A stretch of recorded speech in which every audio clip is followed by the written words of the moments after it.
అందరికీ నమస్కారం. Welcome to Navya's recipe world.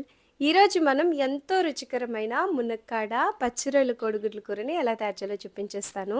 ఈ కలయికతో చేసిన ఈ కూర రుచి అద్భుతంగా ఉంటుంది. ఇంట్లో ఉన్న వాటితోనే తయారు చేసేయొచ్చు. మరైతే తయారీ విధానం చూసేద్దాం. ముందుగా కోడిగుడ్లను ఉడికించుకోవాలి. ఉప్పు వేసి ఉడికించుకున్న తర్వాత చల్లార్చిన తర్వాత షెల్ తీసుకోవాలి. ఇప్పుడు స్టవ్ మీద వేరొక కడాయిని పెట్టేసుకుని 2 పెద్ద టేబుల్ స్పూన్ ఆయిల్ వేసుకుని ఉడికించి పొట్టు తీసి పెట్టుకున్న కోడిగుడ్లను వేసి వేయించుకోవాలి. మంటని మీడియం ఫ్లేమ్‌లో పెట్టుకొని వేయించుకుంటా ఉండాలి.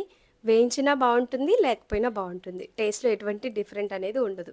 ఇప్పుడు ఇదే ఆయిల్‌లోకి మంచిగా క్లీన్ చేసి పెట్టుకున్న రొయ్యలను కూడా వేసి, ఆ నీరు మొత్తం ఇంకిపోయి, ఇట్లా ఆయిల్‌లో కొంచెం సేపు వేగాలి. అప్పటిదాకా వేయించుకోండి. ఇలా వేయించి చేయటం వలన కూర మరింత టేస్ట్‌గా ఉంది. ఇలా వేగిన తర్వాత వేరొక ప్లేట్‌లోకి తీసేసుకొని, ఇదే కడాయిలోనికి 2 పెద్ద టేబుల్ స్పూన్ దాకా ఆయిల్‌ని పోసుకోవాలి. ఇప్పుడు కూర ప్రాసెస్ అనమాట. 3 మీడియం సైజు ఆనియన్స్, 3 పచ్చిమిర్చి, అట్లాగే కొంచెం కరివేపాకును కూడా వేసేసుకొని ఆయిల్‌లో ఖచ్చితంగా ఉల్లిపాయలు వాటర్ మొత్తం ఇంకిపోయి గోల్డెన్ బ్రౌన్ కలర్ వచ్చేంత వరకు వేయించుకోవాలి. ఉల్లిపాయ తొందరగా వేగాలంటే కొద్దిగా ఉప్పును కూడా వేసుకున్నామంటే ఉల్లిపాయ తొందరగా వేగిపోతుంది. మూత పెట్టుకుంటూ మధ్య మధ్యలో కలుపుకుంటూ వేయించుకుంటా ఉండాలి.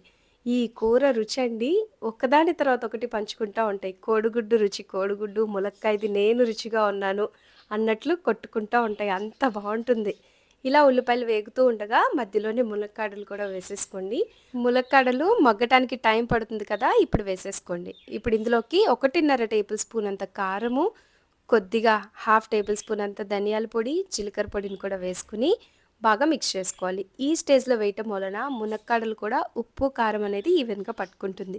ఉల్లిపాయలు ఉడికేటప్పుడు నేను ఉప్పు వేశానని ఇప్పుడు వేయట్లేదు. తర్వాత టేస్ట్ చూసి వేసుకోవచ్చు. ఇప్పుడు ఒక పండు టమాటోని ప్యూరీ చేసి వేసుకోండి. టమాటో వేసిన తర్వాత మొత్తం ఇంకిపోయి నీరు మొత్తం ఆయిల్ బయటకొచ్చేంత వరకు కూడా ఉడికించుకోవాలండి. లేదంటే పచ్చి వాసన వస్తూ ఉంటుంది టమాటోలు. ఇప్పుడు ఈ స్టేజ్‌లో టమాటోలు ఉడికిపోయినాయి కదా! ఇప్పుడు వేయించి పెట్టుకున్న పచ్చిరొయ్యలను కూడా వేసేసి మొత్తాన్ని మిక్స్ చేసేసిన తర్వాత ఇప్పుడు ఒక టీ గ్లాసుడంత వాటర్‌ని పోసుకోవాలి. ఈ వాటర్ ఎందుకంటే మనం వేసిన ములక్కాయలు, పచ్చిరొయ్యలనేవి చక్కగా ఉప్పు, కారం అనేది ఈవెన్‌గా పట్టుకుంటుంది. ములక్కాయ ఫ్లేవర్ అంతా చక్కగా ఈ పులుసులోకొచ్చేస్తుందనమాట. ఇలా ఉత్తి నీళ్లు పోసి ఉడికిస్తే ములక్కాయ కూడా తొందరగా ఉడికిపోతుంది. వెంటనే మనం చింతపండు నీళ్లు పోసేసామంటే గనక ఉడకటానికి టైం ఎక్కువ పడుతుందనమాట. నీళ్ళల్లో ఉడుకుతూ ఉండగా రుచికి తగినంత ఉప్పుని వేసుకొని, ఇప్పుడు చింతపండు పులుసును కూడా పోసేసుకొని, ఇప్పుడు కన్సిస్టెన్సీని అడ్జస్ట్ చేసుకొని, ఇంకొక పావు గ్లాస్ అంత వాటర్‌ని పోసుకొని, మూత పెట్టేసుకొని ఉడికించుకుంటా ఉండాలి. ఇప్పుడు ఇలా ఉడుకుతూ ఉండగా కొంచెం నీళ్లుగా ఉంది కదా! ఈ స్టేజ్‌లో కోడిగుడ్లు వేయించి పెట్టుకున్నాం కదండీ! వాటికి ఘాట్లు పెట్టేసి ఇప్పుడు వేసేస్తే ఆ పులుసుతో పాటుగా చక్కగా ఈ కోడిగుడ్లు కూడా ఉడికిపోతాయి. పులుసుననేది చక్కగా కోడిగుడ్లు కూడా అబ్జర్వ్ చేసుకుంటాయి. ఇప్పుడు లాస్ట్‌లో కొద్దిగా కొత్తిమీరను కూడా వేసేసుకొని, పులుసుగా కావాలంటే పులుసుగా, గ్రేవీగా కావాలంటే గ్రేవీ మీ టేస్ట్‌కి అనుగుణంగా అడ్జస్ట్ చేసుకోండి. ప్రోటీన్‌తో నిండిన కోడిగుడ్లు, పచ్చి రొయ్యలు, పోషకాలతో నిండిన మునక్కాడతో కలిపి చేసిన ఈ మూడిటి కాంబినేషన్ కూర సూపర్ ఉంటుందండి. మీరు కూడా ఒకసారి ఇలా ట్రై చేసి మీకెలా కుదిరిందో కామెంట్‌లో తెలియపరచండి. ఈ వీడియో గనుక మీకు నచ్చినట్లయితే కనుక నా ఛానల్‌ని సబ్స్క్రైబ్ చేయండి. లైక్ చేయండి, షేర్ చేయండి. ఇలాగే నన్ను సపోర్ట్ చేసినందుకు అందరికీ ధన్యవాదాలు. Thank you for watching.